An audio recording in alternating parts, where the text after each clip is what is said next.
కాకినాడ వేదికగా 16 ఏళ్ల అనంతరం 67వ పాఠశాల గేమ్స్ ఫెడరేషన్ అండర్ 19 బాలురు జాతీయ స్థాయి లాన్ టెన్నిస్ టోర్నమెంట్ జనవరి 20వ తేదీ నుంచి 24వ తేదీ వరకు నిర్వహించనున్నట్లు ప్రాంతీయ సంయుక్త సంచాలకులు మరియు జిల్లా విద్యాశాఖ అధికారిని G Nagamani, school games federation Andhra Pradesh secretary G Bhanumurthy వెల్లడించారు. ఈ సందర్భంగా జిల్లా క్రీడా ప్రాధికార సంస్థ స్టేడియం నందు ఏర్పాటు చేసిన మీడియా సమావేశంలో వివరాలు వెల్లడించారు. లాన్ టెన్నిస్ టోర్నమెంట్ 3 ప్రాంతాలలో నిర్వహించడం జరుగుతుందని, డిఎస్ఏ ఆవరణ, డిమార్ట్, ఎస్పీ ఆఫీస్ నందు మ్యాచ్లు నిర్వహిస్తున్నట్లు తెలిపారు. శనివారం సాయంత్రం 4 గంటలకు జిల్లా కలెక్టర్ డాక్టర్ కృతికా శుక్లా పలువురు ప్రజా ప్రతినిధుల సమక్షంలో ఈ ప్రారంభోత్సవ కార్యక్రమం నిర్వహించడం జరుగుతుందని తెలియజేశారు. 24 రాష్ట్రాల నుంచి 115 మంది క్రీడాకారులు, 46 మంది కోచ్లు, 100 మంది స్థానిక అధికారులు పాల్గొంటారని తెలిపారు. టెక్నికల్ అఫీషియల్స్, కోచ్, మేనేజర్లకు వసతి సౌకర్యాలు కల్పించడం జరిగిందన్నారు. ఈ కార్యక్రమంలో school games federation organizing secretary B V V S V Prasad, ఉప విద్యాశాఖ అధికారులు R J Daniel Raju, D Subhadra, 24 రాష్ట్రాల కోచ్, మేనేజర్లు తదితరులు పాల్గొన్నారు. Number of states participated in this tournament 23 రాష్ట్రాలు 23 యూనిట్స్ రిపోర్ట్ చేయడం జరిగింది. నెంబర్ ఆఫ్ ప్లేయర్స్ ఓన్లీ ఇది బాయ్స్ సెక్షన్ అండర్ 19 బాయ్స్ కాబట్టి 115 మంది బాలురు అండర్ 19 పార్టిసిపేట్ జరుగుతుంది. అదేవిధంగా number of coaches and managers 46 మంది ఇక్కడ రిపోర్ట్ చేయడం జరిగింది. లోకల్ అఫీషియల్స్ అంటే మా జిల్లాలోని physical education teachers, head masters, వివిధ కమిటీ మెంబర్స్ అంతా కూడా మేము 100 మందిని అలాట్ చేయడం జరిగింది.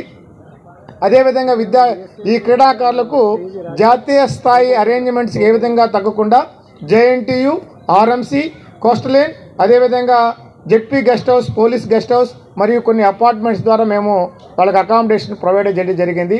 అకామిడేషన్ కమిటీ ఇప్పటికే అన్ని రాష్ట్రాలను మనము మా దగ్గర ఉండేటువంటి రిసెప్షన్ కమిటీ మనము కాకినాడ, సామర్లకోట, అదేవిధంగా రాజమండ్రి, విశాఖపట్నంలో మేము రిసెప్షన్ సెంటర్లు ఏర్పాటు చేసి క్రీడాకారులకు మినిట్ టు మినిట్ ప్రోగ్రాం ఎటువంటి అసౌకర్యాలు కలగకుండా ట్రాన్స్పోర్ట్ ఫెసిలిటీ అంతా కూడా ట్రాన్స్పోర్ట్ డిపార్ట్మెంట్ అందరినీ కూడా ఇక్కడ చేరవేయడం జరిగింది. అట్ ది సేమ్ టైం విద్యార్థులకు అకామిడేషన్ ఫెసిలిటీస్లో ప్రతి ఒక్కరికి ఇప్పటికీ ఈ ప్రోగ్రాంకు, ఈ టోర్నమెంటుకు 23 రాష్ట్రాలు ఏమంటే Andhra Pradesh, Assam, Bihar, CBSE, Chandigarh, Chhattisgarh, council for the Indian school certificate examination, DAV college management committee, Delhi, Gujarat, Haryana, international board school sports organisation, IPSC, Karnataka, Kendriya Vidyalaya సంఘటన, కేరళ, మధ్యప్రదేశ్, మహారాష్ట్ర, పుదుచ్చేరి, పంజాబ్, రాజస్థాన్, తమిళనాడు, తెలంగాణ 23 రాష్ట్రాలు ఇక్కడికి రావడం జరిగింది. ఆ యూనిట్స్ అందరినీ కూడా అకామిడేట్ చేయడం జరిగింది. గౌరవ గేమ్స్ టెన్నిస్ ఛాంపియన్షిప్ సంబంధించి చాలా ప్రెస్టీజియస్ గేమ్. మరి 16 సంవత్సరాల తర్వాత మన కాకినాడ జిల్లాకి ఒక బెస్ట్ ఆపర్చునిటీ, ఒక అవకాశం వచ్చింది.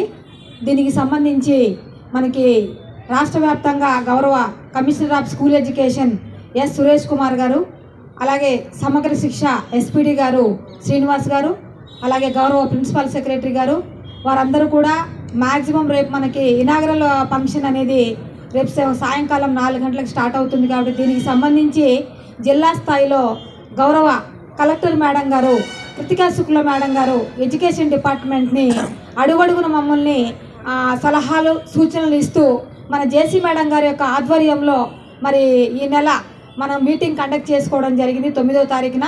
ఆ మీటింగ్లో కూడా వేరియస్ డిపార్ట్మెంట్స్ నుంచి ఈ టోర్నమెంట్ని మనం సక్సెస్ చేయాలంటే ఈ national level lawn tennis under 19 బాయ్స్కి సంబంధించి 23 జిల్లాల నుంచి 23 రాష్ట్రాల నుంచి సుమారుగా 115 మంది ప్లేయర్సు, అలాగే కోచెస్, మేనేజర్స్ అందరూ కూడా వేరియస్ స్టేట్స్ నుంచి వచ్చి ఉన్నారు కాబట్టి వాళ్ళందరూ కూడా మన అతిథులు. ఆ ప్లేయర్స్ని, కోచెస్ని, మేనేజర్స్కి వాళ్ళకి అకామిడేషన్తో పాటు ఆల్రెడీ ఈ రోజుకి మనకి మ్యాక్సిమం టీమ్స్ అన్నీ కూడా రీచ్ అయిపోయాయి. నిన్న 4 టీంలు, ఈరోజు రిమైనింగ్ టీమ్స్ అన్నీ కూడా రీచ్ అయిపోవడం జరిగింది. దీనికి సంబంధించి గౌరవ కలెక్టర్ మేడం గారు, అలాగే గౌరవ జేసీ మేడం గారి ఆధ్వర్యంలో కన్వర్జెన్స్ మీటింగ్తో పాటు జిల్లా స్థాయిలో మరి ఎస్జిఎఫ్ సెక్రటరీ గారు, స్టేట్ లెవెల్ సెక్రటరీ గారు భానుమూర్తి రాజు గారి ఆధ్వర్యంలో కూడా మరి మీటింగ్ ఏర్పాటు చేసుకొని ఈ ప్రోగ్రామ్కి అన్ని అరేంజ్మెంట్స్ చేయడం జరిగింది.